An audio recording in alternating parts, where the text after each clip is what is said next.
Dans le ciel de Kiev, de nouvelles détonations. Des bombardements aériens massifs russes. Selon l'armée ukrainienne, ces frappes ont visé des infrastructures civiles essentielles à travers le pays. L'ennemi a lancé plus de 69 missiles. Les défenses antiaériennes de notre pays en ont détruit 54. Les Russes ont néanmoins atteint plusieurs de leurs cibles dans la capitale, endommageant l'approvisionnement en eau et en électricité de près de la moitié de la population.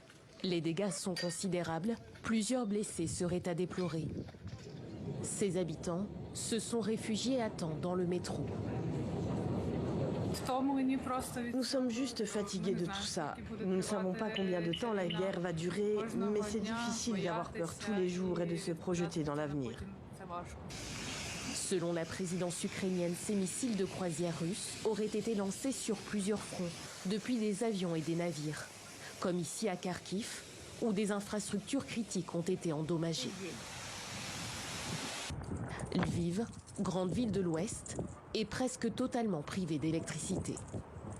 90% de la ville est sans électricité. Les tramways et les bus ne roulent plus à Lviv. Il pourrait y avoir des coupures d'eau. Après une série de revers militaires sur le terrain, le Kremlin a changé de stratégie. Les attaques visant des transformateurs et centrales électriques de l'Ukraine, essentielles en plein hiver, se sont accentuées depuis le mois d'octobre. Il s'agit de la frappe la plus importante depuis des semaines.